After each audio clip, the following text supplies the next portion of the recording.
조금 이따 패널로 나오실 차미영 교수님이 하신 연구인데요. 우리 아침마다 카톡 날라오면 이걸 믿어야 돼, 말아야 돼 하는 거 있잖아요. 그걸 간단하게 해결해 주는 겁니다. 다 얘기를 하면 스포일러가 될까 봐 자세한 얘기는 이따가 들으시는 걸로 하고요. 데이터를 잘 묶으면 가짜 뉴스도 확인할 수 있다는 걸 보시면 되고요. 그 다음에 가장 좋은 건 이겁니다. 요즘 인공지능 얘기가 많이 나오는데요. 이 딥러닝이라고 하는 것도 기보라는 데이터를 네트워크로 묶어내는 작업입니다. 그래서 어떤 기보가 주어졌을 때 데이터와 네트워크를 묶으면 어디에 놨을 때 이길 확률이 얼마가 되는지를 계산할 수 있기 때문에 기보라는 데이터를 네트워크로 잘 묶었기 때문에 저게 잘 맞는 겁니다. 그래서 딥러닝도 결국 데이터와 네트워크의 결합이라고 생각할 수 있고요. 사실 그래서 딥마인드가 이제 구글 거잖아요. 구글은 정말 대단한 게 별의별 데이터를 다 갖고 있습니다. 이건 구글 북 프로젝트의 일환인데요. 구글이 돈이 많기 때문에 책을 다 스캔했거든요. 그걸 가지고 이런 짓을 했습니다. 책을 공개하면 저작권 때문에 문제가 되기 때문에 책에 나온 단어의 숫자만 셌습니다. 어떤 책에 사람이라는 단어가 몇 번 나오는지, 뭐 사과가 몇 번 나오는지, 컴퓨터가 몇 번 나오는지를 연도별 통계를 내가지고 이런 그래프를 그립니다. 저희 보시면 저기 슬레이버리라는 노예라는 단어가 있거든요. 노예라는 단어가 책에 안 나오다가 많이 나오다가 안 나오다가 많이 나오는 저런 그래프를 보여주는데 왜 하필이면 저때 뿅 튀어나오느냐. 다시 말해서 왜 구글이란 그 책에 노예라는 단어가 많이 나오는지 봤더니 저때가 남북전쟁이 있었을 때입니다. 남북전쟁이 있었으니까 사람들이 관심이 많으니까 노예라는 단어가 책에 많이 나오죠. 두 번째 피크는 왜 나오는 거냐면 저때 시민운동을 했습니다. 노예제도에 관심이 많으니까 많이 나왔다는 거죠. 이게 소위 말해서 단어의 개수로부터 그때 문화를 읽어내는 컬처노믹스라는 새로운 학문인데요. 잘 생각해 보시면 무서운 게요. 이게 타임머신입니다. 뭐냐면 이게 과거의 검색 엔진입니다. 왜냐하면 옛날에 만약에 구글이 있었으면 저때 사람들은 남북전쟁 때 노예제도에 대해서 많이 검색을 해봤을 거라는 거죠. 시민운동 때 노예제도도 검색을 많이 해봤기 때문에 이 그래프에다가 구글 트렌드를 붙이면 옛날 사람부터 지금 사람까지 모든 사람의 생각을 읽어낼 수가 있다는 겁니다. 우연한 기회에 구글이 과거의 타임머신을 만든 겁니다. 이게 어디서 온 검색인지 어떻게 하느냐? 어디서 나온 책인지 보면 됩니다. 프랑스에서 나온 책인지, 미국에서 나온 책인지, 중국에서 나온 책인지 그걸 보면 거기에 어떤 단어가 몇 번 나온지를 비교하면 어디서 뭘 궁금했는지를 알 수 있다는 거죠. 그래서 구글은 과거의 검색 엔진까지 만들었습니다. 자, 저기 하나를 보면 저렇게 단어에 늘었다 줄었다 하는데요. 비교해보면 재미난 걸 많이 할 수 있습니다. 지상 최대의 난제로 알려져 있습니다. 닭이 먼저인가 달걀이 먼저인가. 맨날 싸우거든요. 닭이 있어요, 달걀이 있고, 달걀이 있어요, 닭이 있고, 싸우는데 싸울 필요가 없습니다. 원리는 간단합니다. 생각해볼까요? 닭이 먼저인지 달걀이 먼저인지 모르겠지만 보나마나 오래된 게 책에 많이 나왔겠죠. 오래됐으니까. 그래서 두 개 중에 누가 책에 많이 나오는지 보시면 여기 보시는 것처럼 달걀이 닭보다 책에 훨씬 많이 나옵니다. 그러니까 닭과 달걀이 누가 먼저는 달걀 승 끝입니다. 달걀이 먼저인 겁니다. 게임 끝. 더 이상 싸울 필요가 없는 겁니다. 그다음 이게 이제 재미난 건데요. 책에 이제 지옥이나 가라, 천당 가세요를 비교해 보면 신기하게도 옛날 사람들은 착해서요. 천당 가라는 얘기가 지옥 가라는 얘기보다 책에 많이 나왔거든요. 근데 놀랍게도 1910년을 기점으로 지옥 가라는 게 천당 가라보다 많이 나옵니다. 사람들이 점점 못돼지고 있는 겁니다. 왜 하필이면 1910년일까요? 1910년에 세계대전이 일어났습니다. 사람들이 점점 삭막해지는 겁니다. 그러니까 앞으로 여러분들이 책을 쓰실 때는 꼭 천당 가세요를 1페이지에 써서 다시 뒤집어야 되는 건 거죠. 그 다음 과학과 종교. 옛날에는 종교가 짱이었죠. 하지만 보시는 것처럼 과학이 드디어 종교를 넘어서기 시작했습니다. 그리고 좀 조심스럽지만 데이터와 신을 비교해 볼까요? 옛날엔 데이터라는 단어 자체가 없었습니다. 그런데 드디어 데이터가 신을 넘어섰습니다. 그렇기 때문에 제가 구글 신이라고 부른 거죠. 그래서 데이터는 새로운 신이 되는 겁니다. 근데 정말 그렇습니다. 이게 데이터만 보여주는 게 아니라 실제로요. 이상하게요. 구글의 데이터를 보시면요. 검색어가 아닌 검색이 많이 들어옵니다. 이게 뭔가 고해상사처럼 그냥 혼잣말 검색이 많이 들어와요. 뭐냐면 I hate my boss, 난 우리 상사가 싫어. 또는 나 술 취했어. 그런 검색어를 넣는다는 겁니다. 왠지 모르겠지만 저런 검색어를 구글에 친다는 겁니다. 그래서요. 실제로 구글에 대고 고해성사를 하는 건 겁니다. 그래서 구글 사이트가 점점 고해성사 사이트가 되고 있는 건 겁니다. 심지어 킬 무슬림 저런 말을 왜 할까? 저건 검색하는 게 아니잖아요. 근데 저런 걸 한다는 건데 정말로 저런 킬 무슬림이 있느냐? 실제 데이터를 보여드리면 이렇게 됩니다. 킬 무슬림이라는 게 없다가 어마하게 늘어나거든요. 왜 그렇게 되냐면 저때 샌프란디오에서 그 이슬람 그 무슬림들이 총격 그 테러를 했기 때문에 저런 단어가 늘어난다는 거예요. 사람들의 화난 걸 보여준다는 건 거죠. 그리고 다음 테러 때 그다음에 저건 극우주의자들 했을 때 사람들의 관심이 보여진다는 거예요. 실제로 구글에다가 킬 무슬림을 친다는 건 거죠. 실제로 죽인다는 게 아니라 뭔가의 감정 표현을 한다는 겁니다. 정말 점점점 종교가 되고 있는 듯 하는 거죠. 신이 되고 있습니다. 그런데 이렇게 되면 뭐 이게 나쁘기만 한 거냐? 그렇진 않습니다. 이게 되게 재미난 사례인데요. 저 테러가 첫 번째 테러가 있고 나서 오바마 대통령이 사람들한테 연설을 합니다. 서로 미워하고 그러니까 그러지 말고 뭐 우리 잘 사이좋게 잘 지내야 된다라고 하는 그런 걸 열심히 사람들 다독이기 위해서 했는데 막 교훈 같은 얘기를 한 거죠. 뭐 중요하고 뭐 인간은 평등하고 뭐 그런 얘기를 했는데 그럼에도 불구하고 킬 무슬림이 안 줄어듭니다. 연설이 효과가 없는 건 거예요. 근데 놀랍게도 오바마가 연설 마지막에 뭐라고 했냐면 사실 무슬림이란 그 무슬림 사람들도 우리 이웃이고 우리와 같은 사람이라서 미국을 지키는 군인도 있고 미국 스포츠 스타 중에도 무슬림 스타가 많다라고 했거든요. 그랬더니 어마어마하게 무슬림 스포츠 스타에 대한 검색이 늘어납니다. 진짜 무슬림 중에 스포츠 스타가 있어? 라고 해가지고 저기 보시는 빨간색이 저 위로 뚫고 올라가잖아요. 어마어마하게 늘어나고 킬 무슬림이 줄어드는 겁니다. 이게 왜 그러냐면 사람들이 궁금한 겁니다. 진짜 그래?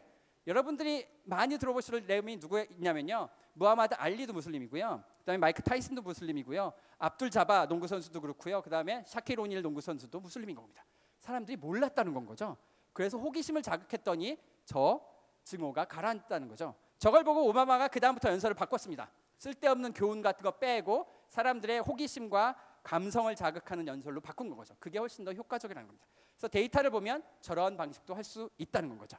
자, 그 다음에 요즘 스타트업 월풍이니까 스타트업 얘기를 조금만 해드리면 새로운 기술 개발한 사례를 보여드리려고 하는데요. 특허의 빅데이터를 분석하는 겁니다. 왜? 이런 걸 알고 싶어서 그럴 겁니다. 미국은 특허 제도가 오래됐기 때문에 225년 동안 960만 건의 특허가 있고요. 저의 목적은 하나입니다. 도대체 새로운 기술이란 게 뭐냐? 그래야 새로운 창업을 할 거잖아요. 기술을 알고 싶어서 저희가 특허를 빅데이터 분석을 했는데 쉽게 말하면 이런 걸 만들고 싶은 겁니다. 애플워치를 만들자는 거죠. 그래서 돈을 벌자는 겁니다. 아마 이거는 보신 적이 없을 텐데요. 이게 애플워치의 초기 버전입니다. 버전 0.0쯤 되는 거거든요. 정말 잘 만들지 않았습니까? 근데 나쁜 점이 시간이 하루에 2번밖에 안 맞아요. 그래가지고 시계로서 쓸모가 없어서 이제 엔지니어를 갈아 넣어가지고 이제 아마도 여러분들이 보신 건 아마 이렇게 생긴 걸 보셨을 겁니다. 그래서 이걸 만든 다음에 이제 애플이 이제 특허를 걸었죠. 특허 문서를 보시면 이렇게 생겼습니다. 단어 4개가 나옵니다. 디스플레이, 텔레커뮤니케이션, 호롤로지, 위스트. 디스플레이, 텔레커뮤니케이션, 호롤로지는 시계란 뜻이고요. 위스트는 손목이라는 거죠. 쉽게 말해서 저 애플워치는 새로운 게 아닌 건 겁니다. 저 4가지 기존에 있던 테크놀로지를 합친 건 거죠. 그래서 조합이라는 건 겁니다. 사실 마크 트웨인이 이런 얘기를 했는데요. 하늘 아래 새로운 것은 없다. 단지 새로운 조합만 있을 뿐이다 라고 했습니다. 새로운 게 없이 결국 조합이라는 건데 저 말이 진짜인지를 알기 위해서 저희가 실제로 분석을 해봤습니다. 특허 문서를 보시면 저렇게 숫자가 나오거든요. 기존 특허를 숫자가 5개 나왔다는 얘기는 5개의 특허를 조합했다는 겁니다. 만약에 여러분들이 정말 새로운 특허를 만들었으면 숫자가 하나만 있어야 되겠죠. 그래서 저희가 숫자가 얼마큼 나오는지 비교를 해봤더니 78%의 특허는요, 그러니까 10개 중에 8개, 5개 중에 4개는 숫자가 2개 이상 나옵니다. 무슨 얘기냐면 5개 중에 4개는 조합 특허라는 겁니다. 새로운 게 아니라는 거죠. 20%만 새로운 거라는 겁니다. 그리고 더 놀라운 사실은 뭐냐면 여기 보시는 것처럼 특허가 증가를 하는데 노란색이 뭐냐면 단독 특허입니다. 단독 특허는 점점 느려지고 있고요. 그 갭을 채우는 게 조합 특허입니다. 그러니까 요즘 나오는 대부분의 특허는 조합 특허라는 거죠. 이래서 네이처 피직스에서 이걸 혁신이 느려지고 있다고 표현한 겁니다. 왜냐하면 새로운 게 나와야 되는데 새로운 건 안 나오고 있는 거 짬뽕만 나온다는 건 거죠. 그만큼 새로운 걸 만드는 게 어렵다는 건데요. 그래서 각 분야별로 어떤 데서 새로운 게 나오는지 그러면 어디가 연결되는지 네트워크 분석을 하면 어떤 분야가 잘 나가고 어떤 분야와 어떤 분야가 결합을 해야 되는지도 알 수 있어서 이걸 분석하면 어떤 분야가 뜰 거고 어떻게 특허를 내야 되는지 사업 아이템을 하는데 혹시라도 관심 있으시면 찾아보시면 도움이 될 것 같습니다. 그런데 종합을 드리면 농업시대 원재료는 땅이고요. 산업시대 원재료는 철이고 정보시대 원재료는 데이터입니다. 근데 말씀드린 것처럼 데이터 각자가 있는 게 중요한 게 아니고요. 데이터가 연결됐을 때 가치가 나오는 겁니다. 물론 데이터도 중요하지만 연결했을 때 새로운 가치가 나온다는 거죠. 특허가 그런 건 거잖아요. 아까 보셨잖아요. 데이터를 연결하면 가짜 뉴스도 만들 수 있기 때문에 데이터와 네트워크를 엮으면 저렇게 된다는 걸 알 수 있다는 거죠. 그래서 연결에 방점이 들어가는 거죠. 그래서 제가 데이터와 네트워크인데요. 4차 산업혁명, 제가 좋아하는 단어는 아닙니다. 요즘 많이 쓰고 있기 때문에 저 너무 많이 떨어들어서 별로 좋은 단어는 아니지만 여러분들은 그냥 ICT의 미래라고 생각하시면 됩니다. 그냥 걸러서 들으시면 되는데요. ICT의 미래를 생각해 보시면 이렇게 진행되고 있습니다. 클라우드가 돼서요. 이제는 점점 IoT로 돼서 잘 보시면 연결이 늘어나는 겁니다. 그러니까 결국 IT의 미래는 연결이 늘어난다는 거에서 확인이 되는 건 거고요. 그리고 요즘 뭐 비트코인이라고 블록체인이라는 기법들을 생각해 보시면 이것도 결국 연결이 늘어나는 겁니다. 그러니까 요즘에 대부분의 ICT라고 하는 것들이 결국 연결이 늘어나는 데서 가치를 찾아내고 있는 겁니다. 그래서 사실 ICT 미래에서 중요한 것은 데이터도 중요하지만 데이터에 연결해서 새로운 가치가 나온다는 건 거고요. 상문으로서의 미래를 보면 뭐 커질 거고 뭐 여러 가지가 있는데 중요한 건 마지막입니다. 이게요 좋은 면만 있는 게 아니라는 건 거죠. 저희가 반성을 좀 해야 되는 게 프라이버시 이슈가 있습니다. 제가 이제 포브스지에서 얘기를 하기를 내년쯤 되면 50% 비즈니스가 프라이버시 문제에 직면할 것이다라고 하는데 이제부터 이제 좀 어두운 얘기를 하도록 하겠습니다. 빅데이터의 그늘이죠. 얼만큼 어둡냐? 이게요, 사람들이 빅데이터에 대해서 너무나 쉽게 생각합니다. 데이터에 대해서, 본인의 데이터에 대해서 감시사회라고 표현을 했는데요, 컴퓨터와 데이터에 대해서 너무나 쉽게 생각해서요, 여러분 다 휴대폰 들고 다니시죠? 이건 너무나 좋은 감시 도구입니다. 볼까요? 여러분 앱을 막 까시잖아요. 앱 깔 때 동의 누르시죠? 2%의 앱은 전체 지금까지 여러분들이 어떤 웹서핑을 했는지를 요구하고요. 14%는 카메라 액세스, 43%는 여러분의 GPS 정보를 요구하고요. 62%는 아이디 패스워드를 요구합니다. 그래서 실제로 연구자들이 조사해 보니까 2012년도에 휴대폰 데이터만 알고 있으면 24시간 후에 여러분들이 어디에 있을지 20m 이내의 범위로 한 80%로 맞출 수 있다는 결과도 있습니다. 그러니까 여러분들은 다 노출돼 있다는 겁니다. 이게요, 사실 무서운 게요, 좋게 쓸 수도 있습니다. GPS 정보, 이게 이제 호주에서 있었던 사례인데, 호주가 이제 바다가 둘러서 있기 때문에 수산업을 되게 강조하는데, 어느 지역에서 어느 고기가 잡히는지 알아야 수산 정책을 세우잖아요. 그래서 수산업의 정책을, 어디에 어떤 어종이 이동하는지를 맵을 구축하려고 조사를 하려고 했는데, 그럼 이제 낚시를 해서 잡아야 되잖아요. 그럴 필요가 없는 겁니다. 왜냐하면 낚시하면 사람들이 다 인스타그램에 올리거든요. 나 이거 잡았어요 라고 올리거든요.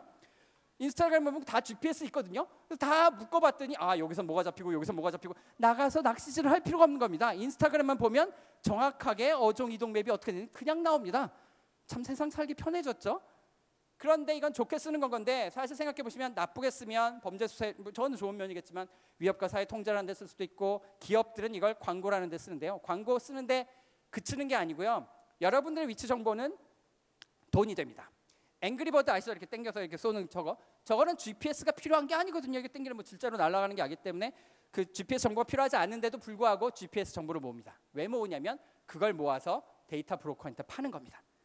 그러니까 여러분들의 정보를 모아서 팔기 위해서 그 정보를 수집하는 겁니다. 심지어 좀 더 어드밴스 시스템은 여러분들의 휴대폰에다가 보이지 않는 전화를 걸어서, 울리지 않는 전화를 걸어서 그걸 받은 다음에 여러분들이 어디에 있는지 1m까지 맞출 수 있는 그런 시스템도 만들어서 쟤네가 팔고 있습니다. 이 정도로 휴대폰이 위험하다는 건 거죠. 자, 그리고 생각을 해보시면요, 휴대폰뿐만 아니라 주변에 저장되는 게 너무너무 많습니다. CCTV, 뭐 우편물의 봉투도 다 저장이 되고요, 뭐 장거리, 뭐 SNS, 뭐 다 있거든요. 이게 사실 조금 있으면 보나마나 이제 가판대에서 여러분들의 걸 이렇게 팔 거라는 거죠. 다 뭐 필요한 거 뭐 있으세요? 그러면 다 알려줄 거라는 거죠. 이만큼 위험하다는 건데요. 물론 이것도 좋게 쓸 수 있습니다. 이게 이제 그 크리스 댄시라고 하는 세상에서 가장 커넥트된 사람, 가장 연결이 잘 된 사람이라고 하는데요. 이 사람은 그 웨어러블 디바이스라고 하죠. 그걸 11개를 차고 있고요. 700가지를 기록합니다. 매 시간마다.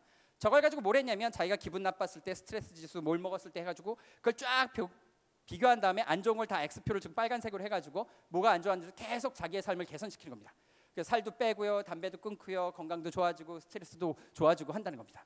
이게 quantified self라고 해서 정량화된 자아입니다. 나를 모든 걸 기억하는 거죠. 이게 좋은 게 뭐냐면요, 여러분들 의료 관련돼서 이제 생각을 하실 텐데요, 새로운 약이 나와야 되거든요. 근데 그게 여러분한테 맞는지 안 맞는지 한참 기다려야 됩니다. 그런데 그럴 필요가 없다는 겁니다. 그냥 자기를 가지고 자기가 실험을 하는 겁니다.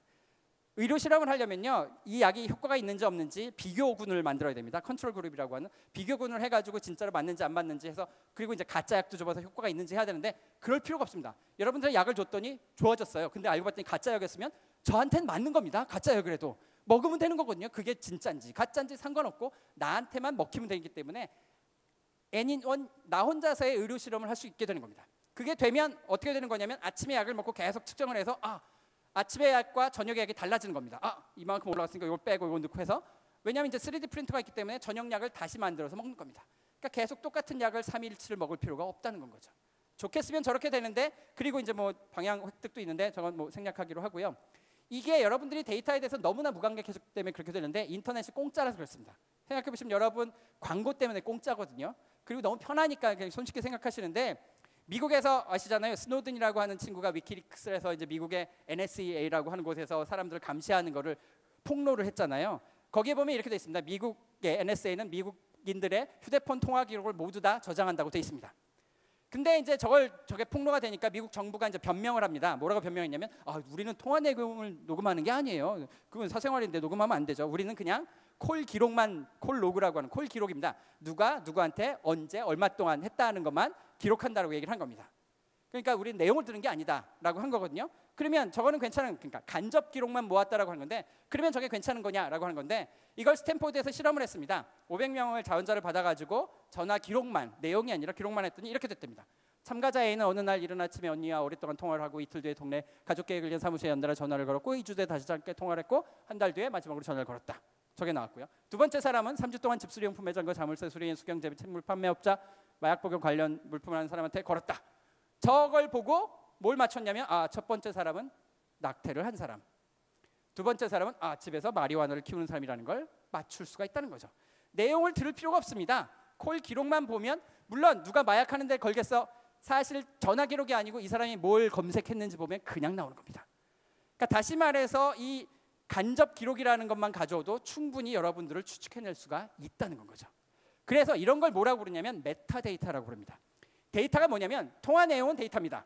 근데 누가 누구에게 언제 동안 얼마가, 저게 메타데이터입니다. 카톡, 이메일에서 본문 내용은 데이터지만 주고받은 계정, 날짜, 시간, 라우팅 정보는 메타데이터입니다. 사진 픽셀은 데이터지만 사진 정보, GPS, 시간, 날짜 모는 당연히 메타데이터라는 거죠. 메타데이터는 다시 말해서 데이터를 위한 데이터입니다. 근데 우리가 메타데이터에 대해서 별로 신경을 안 쓰거든요. 막 올리시잖아요. 인스타그램 막 올리시잖아요. 거기 GPS 정보와 심지어 GPS 정보뿐만 아니라 카메라 시리얼 넘버까지 올라갑니다. 그래서 사실 이게 누가 찍은 것까지 맞추려면 얼마든지 맞출 수가 있다는 거죠.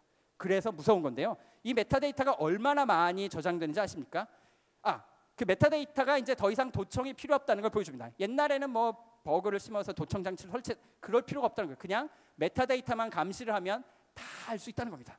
도청인 옛날 얘기라는 거죠. 저것만 있으면 다 된다는 거죠. 근데 얼마나 많은 메타데이터가 저장되느냐? 이게 이제 2011년도에 오스트리아의 그 법대생이 이제 페이스북을 상대로 소송을 한 건데요. 개인보호법 때문에 뭐 한 거냐면 그냥 땡깡을 부린 겁니다. 페이스북한테 야, 내 정보 다 줘라고 한 겁니다. 나 이게 페이스북 싫으니까 다 줘라고 했거든요. 그랬더니 이제 법정 싸움 끝에 이 친구가 이겼거든요. 그래서 페이스북이 이제 얘랑 관련된 정보를 다 줬는데 1200페이지의 CD를 이만큼을 줬다는 건 거죠. 뭘 저장돼 있냐 봤더니 당연히 페이스북이니까 친구 목록, 뉴스피드, 클릭한 적인 사진, 모든 광고 얘가 봤던 게 다 있다는 겁니다. 이게 뭐냐면 도대체 봤던 광고를 왜 기록하느냐? 사실 무서운 건 뭐냐면요. 페이스북 입장에서는요. 뭘 기록할까를 고민하는 건 귀찮은 일입니다. 그냥 다 때려 기록하는 겁니다. 굳이 뭐가 나중에 필요할지 모르니까 기록해야지가 아니라 그렇게 선택하기도 싫고 요즘은 저장 장치가 너무 싸기 때문에 그냥 다 기록하는 겁니다. 심지어 어떤 사이트는 마우스가 어떻게 움직였는지까지 다 기억합니다. 그게 무조건 다 기록. 이게 메타데이터가 그냥 어마어마하게 기록된다는 거죠. 그래서 무서운 건 겁니다. 그래서 이게 이제 개인의 프라이버시를 어마어마하게 침해할 수 있는 거거든요. 그래서 이런 말이 있죠. 구글은 와이프보다 저를 더 잘 알고 있습니다. 사실 와이프뿐만 아니라 저보다도 저를 더 잘 알고 있습니다. 왜냐하면 저는 어제 술 마시고 뭐 했는지 기억이 안 나거든요. 근데 구글은 안 까먹거든요. 다 알고 있습니다. 그래서 구글은 저보다 저를 더 잘 알고 있습니다. 근데 이렇게 얘기하면 이제 저쪽에 감시하는 사람들이 뭐라고 얘기하냐면 야, 프라이버시를 조금 하고 우리의 사회 안전을 위해서, 보안을 위해서 희생해야 되지 않느냐라고 하는데 절대 그런 게 아닙니다. 프라이버시가 얼마나 중요한 건 거냐면 여기 이제 미국의 사례인데요. 미국에서는 점점 동성 결혼과 이제 마리화나가 점점 합법화되고 있는 주가 늘어나거든요. 그게 어떻게 되는 거냐면 이렇게 되는 겁니다. 처음에는 이제 동성 결혼이나 마리화나 불법이라고 돼 있었죠. 불법에서 시작을 합니다. 근데 어떤 또라이 같은 애가 뭔가 좀 해보거든요. 딴짓을. 근데 이게 걸리면 안 되는데 딴짓을 해서 괜찮거든요. 괜찮으면 친구한테 해서 합니다. 조금 퍼지잖아요. 이게 나쁜 거면 안 퍼지고 그냥 끝납니다. 자정작용이 있기 때문에. 근데 이게 괜찮으면 계속 퍼지거든요. 그래서 어느 정도 퍼지고 나면 불법이긴 한데 뭐 크게 문제가 없으니까 대충 관리가 됩니다. 뭐 그럴 수도 있지 하다가 그게 더 늘어나면 합법화가 돼서 진도라고 하는 걸 하게 되는 거거든요. 그런데 이런 모든 메타데이터를 가지고 사회를 완벽하게 감시를 하면 또라이가 처음에 마리화나를 필 수가 없는 겁니다. 피는 순간 잡혀가서 감옥 가고 피는 순간 잡혀가서 감옥 가고, 그러니까 시도 자체가 안 된다는 거죠. 또라이의 뭔가 새로운 행동이라는 게 시도가 안 되기 때문에 발전이라는 게 있을 수가 없다는 거죠. 프라이버시는 사회를 발전시키는, 물론 나쁜 것도 있습니다. 나쁜 거는 사회가 걸러줄 거고요. 나쁘지 않은데 또라이가 좋게 하는 거는 사회 발전에 이바지할 수 있기 때문에 프라이버시라고 하는 건 우리가 꼭 지켜야 되는 거라는 거죠. 그래서 나쁘게만 생각하시면 안 된다는 겁니다. 그럼 우리가 해야 되는 일은 뭐냐? 되게 어렵습니다. 이게 우리 혼자서 될 건 아니고요. 당연히 정부와 같이 법제적으로도 노력을 해야 되는 거라서 법은 어떻게 해야 되고 기술은 어떻게 해야 되느냐는 걸 굳이 이것도 사실 닭이 먼저냐 달걀이 먼저냐의 문제일 수도 있는데요. 보시면 어려운 문제라서요. 두 개를 따로 말씀드리면 기술적으로는 빅데이터를 잘 사용해야 됩니다. 아까 보신 것처럼 좋은 사례 많거든요. 그래서 우리 집단한테는 이익이 되는 정보는 뽑아내야 됩니다. 하지만 프라이버시는 지킬 수 있어야 되는 거죠. 그러니까 개인정보는 해치지 않으면서 전체에 이익이 되는 정보를 뽑아내는 그런 알고리즘 같은 걸 만들어야 되는 건 거고요. 당연히 법은 이거를 우리의 개인정보를 보호하는, 지금처럼 쓸데없이 막 감시되고 그러는 거를 아무거나 저장하는 저런 걸 막아야 되는 겁니다. 저희를 지켜줘야 되는 거거든요. 여러분들이 뭐 어제 가가지고 슈퍼 가서 뭐 음식 사는데 뭐 식품 사는데 야 이거를 각자 테스트 안 해보잖아요. 이게 위험한지 안 한지. 그런 건 정부가 해주는 거거든요. 레귤레이션을 정해가지고 어떻게 해야 된다는. 여기도 마찬가지입니다. 지금 너무 방치 상태에 있는데 이러면 안 된다는 건 거죠. 우리가 신경을 써야 되는 건 거고. 그럼 어떻게 해야 되냐. 우리가 모여서 이거에 대한 문제점을 얘기하고 디스커션을 통해서 공론화를 시켜서 입법하시는 분들이 이게 중요하다는 걸 알게 해야 됩니다. 쓸데없이 뭐 이렇게 청와대를 이렇게 초록색으로 지우는 그런 이상한 일을 하는 게 아니라 이걸 정말로 어떻게 해야 좋은지를 봐야 된다는 거죠. 실제로 스노든이 이제 그 폭로를 한 뒤에 많은 사람들이 시큐리티에 대한 새로운 그 생각을 했다라고 해서 긍정적인 사례로 밝혀지고 있습니다. 그 다음에 쉽게 따라할 수 있는 몇 가지 이제 온라인 보안 요령을 말씀드리면 이런 게 있는데요. 이런 게 있습니다. 쓸데없는 GPS 정보 같은 그런 것들이 올라간 개인 정보를 함부로 올리는 게 좋은 게 아닌 건 거고요. 그 다음에 검색을 저장 안 하는 검색 엔진이 있습니다. 덕덕고라고 하는 것도 있고요. 뭐 시간이 되면 나중에 설명을 드릴 거고. 근데 웬만한 게 아니면 쓸 때 아니면 없을 때는 GPS 꺼두기. 그다음에 논의를 해야 되고요. 그다음에 많이 하시잖아요. 노트북에 스티커 붙여서 카메라를 가려놓는다든지. 클라우드 웹 서비스 주의하셔야 되고, 웹 브라우저에 쿠키라고 하는 게 여러분들 쫓아다니면서 여러분들의 히스토리를 기록하는데 저런 걸 지우도록 설정을 할 수가 있게 되는 겁니다. 자, 그래서 여러분들이 조심을 하신다면 우리가 잘 사용할 수 있을 텐데. 시간이 없어서 여기 사인이 나왔기 때문에 제가 사실 이게 보너스 슬라이드라서요. 그러니까 구글을 이용해서 주식 투자를 해서 돈 버는 방법을 알려드리려고 했는데 그럼 너무 재테크 강의 같을 것 같아서 이거는 스킵을 하고, 뭐 혹시라도 뭐 돈 버는데 관심 있으시면 이따가 질문을 하시면 제가 알려드리도록 하고요. 쭉 넘어가고요. 이건데요. 제가 마지막으로 말씀드린 게 싶은 게 이겁니다. 빅데이터에서 여러분들이 또 하나 조심하셔야 되는 게, 뭐 프라이버시를 떠나서 빅데이터를 분석하는 사람 입장에서 보시면요, 이게 되게 재미난 논문인데 2012년도 논문입니다. 이게 가로축이 뭐냐면요, 초콜릿과 노벨상이라는 논문인데요. 가로축이 뭐냐면 국가별 초콜릿 소비량이고요. 세로축이 뭐냐면 국가별 노벨상 수상자 숫자입니다. 그걸 그려봤더니 초콜릿을 많이 먹은 나라가 노벨상을 많이 타더라. 스위스. 이게 논문입니다. 초콜릿을 많이 먹은 나라가 점점 노벨상을 많이 타더라라는 거죠. 이게 상관계수가 0.79라서 79점쯤 맞습니다. 되게 잘 맞습니다. 79% 정도라고 생각하시면 되는데, 이게 다음 달이 10월이거든요. 10월이면 노벨상 발표가 나오거든요. 그럼 또 우리나라 또 맨날 나와요. 우리나라는 노벨상 언제 타나요? 뭐 이렇게 나올 거거든요. 맨날 기사 제목 뻔하잖아요. 걱정할 필요가 없습니다. 실험을 뭐하러 합니까? 초콜릿만 먹으면 우리나라는 노벨상 강국이 될 수 있는 겁니다. 우리나라의 과학 정책은 여기에 있는 겁니다. 왜 이걸 안 하는지 몰라요? 자, 이게 말이 된다고 생각하십니까?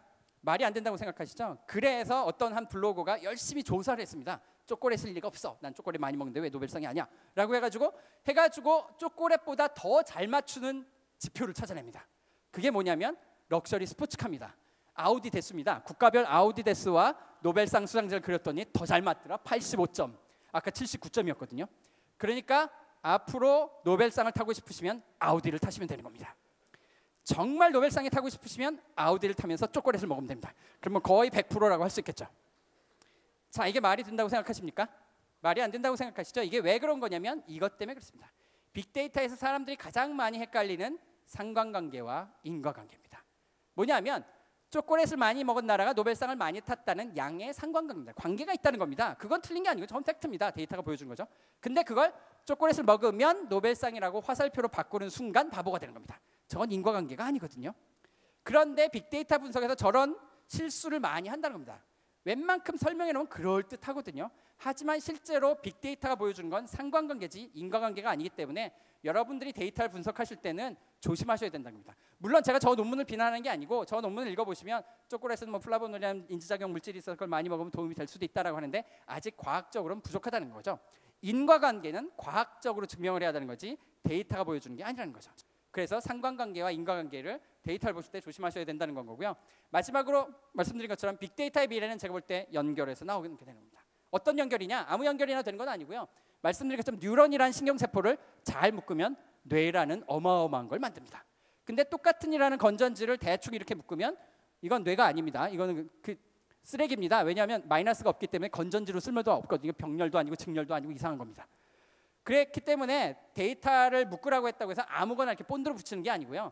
중요한 데이터를 적세적소에 붙이면 뇌 같은 어마어마한 걸 만들 수 있기 때문에 여러분들한테 드리고 싶은 테이크홈 메시지는 이겁니다. 데이터와 네트워크를 함께 생각하는 거죠. 그 안에서 가치가 나오게 된다는 겁니다. 그래서 빅데이터의 미래는 연결해서 생성될 거라고 생각하고요. 뭐 관심 있으시면 저희 홈페이지에 오시면 논문도 있고 이런 책도 있고 뭐 창피하지만 이런 책도 있습니다. 그리고 마지막으로 이 모든 일들은 제가 한 게 아니라 여기 있는 저희 대학원생들이 한 거기 때문에 강의가 끝나고 혹시라도 격려의 박수를 쳐주실 거면 고생한 저희 대학원생들한테 박수를 쳐주시면 감사하겠습니다. 네, 감사합니다. 네, 아주 열정적으로 멋진 강연해 주신 교수님께 다시 한번 큰 박수 부탁드립니다. 감사합니다. 네, 여러분은 과학이 뭐라고 생각하시나요? 카오스 재단은 과학이 질문에서 비롯된다고 생각을 합니다. 그래서 이번 강연에서는 특별히 질문 시간을 2번 마련했습니다. 정하원 교수님 강의를 들으면서 이렇게 끌어올랐던 이 궁금증을 가지신 분들 2-3분 정도 질문을 받도록 할 텐데 객석 좌우에 마이크가 보이시나요? 이번 강연부터는 특별히 질문이 있으신 분들은 마이크 앞으로 이동을 해주시면 되겠습니다. 그리고 2부 패널 토의가 끝난 뒤에도 또 남은 질문을 이어서 받도록 하겠습니다. 네, 지금 움직이시는 분들이 안 계신데 제가 뭐 어려운 강의를 했나요? 질문 어려운 게 있었나요? 어려운 거 있었다고 생각하시는 분 있으세요? 전혀 없죠? 질문이 나오면 안 되는 거 아닌가? 그렇지 않을까요? 네, 원래 많은 분들 앞에서 또 질문을 하는 게 또 쑥스러우실 수도 있고. 그러세요? 저기 네, 자리에서 손을 드셨어요. 예, 혹시 스태프분들이 좀 도와주실 수 있으신가요? 나오셔도 됩니다. 여기 네, 조명도 준비해 놨거든요. 나와보시죠. 예, 조명이 준비되어 있습니다. 네, 저희가 막 마이크를 가져다 드리고 하는 이런 시간이라도 최대한 절약해 보려고 저희가 마이크를 준비했으니까 앞으로도 많은 애용 부탁드립니다. 네, 왼쪽에 서 계신 분 먼저 질문 받도록 하겠습니다. 예, 안녕하세요. 네. 안녕하세요. 예, 어려운 게 있어서는 아니고 제가 저번 학기 때 학교에서 했던 수업과 약간 관련이 있는 게 있어서 그때 궁금했던 거에서 여쭤보고자 하거든요. 그러니까 저는 일단 미대에서 공간 디자인을 공부하는 학생입니다. 그리고 전 저번 학기에 수업 중에 하나에서 그러니까 학교 앞에 있는 하나의 통로를 개선하는 그런 프로젝트를 팀들과 함께 했었거든요.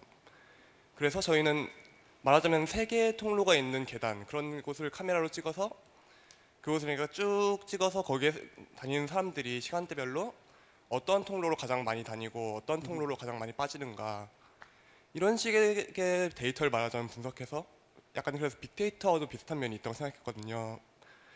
그래서 어떠한 통로를 어떻게 넓게 하고 어떤 걸 좁게 하고 이런 식의 개선 프로젝트를 했었거든요.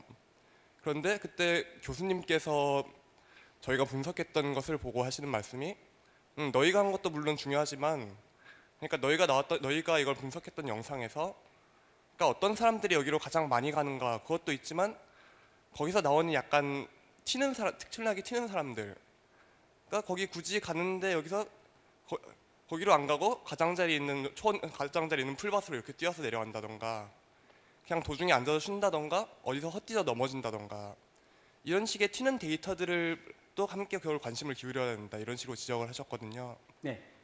그래서 좀 사족이 길어졌는데 그래서 저희가 그 다음에는 그쪽을 관련해 가지고 좀 튀는 것이 있었는지 해서 하다 보니까 좀 이 계단으로 오르내리는데 불편함이 있는 것 같다 해서 나중에는 쉼터 같은 거를 더 확장시키는 걸로 했는데 그런 걸로 하고 나니까 맨 처음에 생각했던 여기를 넓고 가기 편한 통로를 만드는 거 이거하고 사람들이 지나가기 편하고 쉬기 편한 그런 쉼터를 만드는 거랑 그 계획이 서로 충돌을 하더라고요. 네, 그 질문이 그러니까 그 어떤 통로에 대한 연구를 했는데 결과가 엉뚱한 쪽으로 결론이 나왔는데 그게 타당하냐라고 하는 건가요? 좀 쉽게 한마디로 줄이자면은 그러니까 그때 고민했던 거가 그러니까 빅데이터 같은 걸 연구를 할 때 거기서 나오는 약간 도출되는 특이한 데이터들 이런 것들을 그냥 무시하고 빅데이터로 크게 보는 것이 더 옳은 것인가 아니면은 그런 것들을 하면서 작은 것들을 보는 것을 양립할 수 있을까? 네, 스몰 데이터에 대해서 말씀을 하시는 것 같은데요. 사실 중요합니다. 그 당연히 빅데이터라고 하는 뜻에서 보시면 아까 제가 이제 뭐 투표 결과 같은 거 볼 때는 플러스 마이너스 빼고 뭐 평균만 본다라고 생각하시면 되지만 사실 개개인의 의견이 중요한 거거든요. 그렇기 때문에 스몰 데이터를 무시할 수는 없는 건 거고요. 사실 옛날에는 스몰 데이터 많이 다뤘었었는데 요즘 빅데이터가 그 인기를 끄니까 괜히 잊혀지는 것처럼 생각하지만 말씀하신 것처럼 이 뭐 통로 문제를 했는데 거기서 이상한 특이한 행동을 하는 사람들의 데이터는 오히려 재미난 데이터인 건 거죠.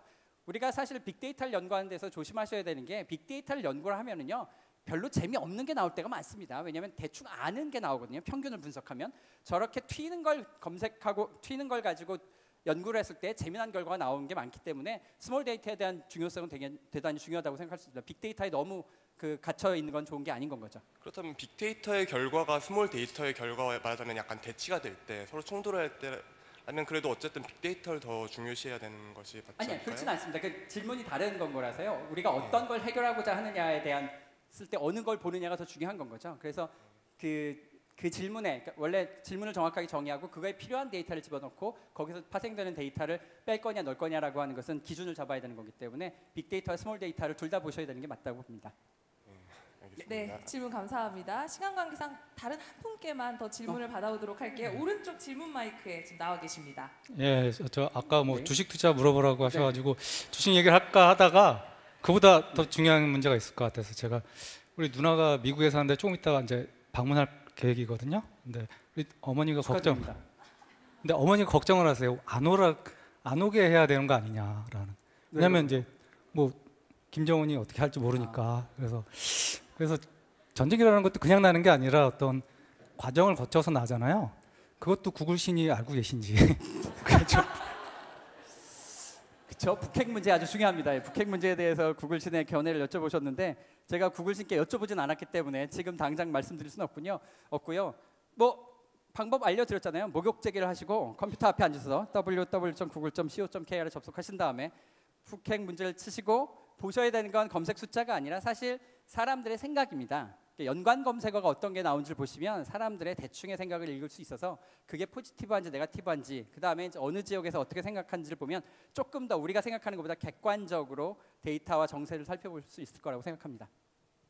네, 감사합니다. 남은 질문은 2부 패널 토의가 끝난 뒤에 다 참여해 주시면 되겠습니다. 그럼 2부 패널 토의로 넘어가겠습니다. 2부는 사전에 함께 논의한 서너 가지 주제를 가지고 패널 토의를 진행하고 이어서 객석에서 질문을 받는데요. 2부에 새롭게 함께 해주실 분들이 계십니다.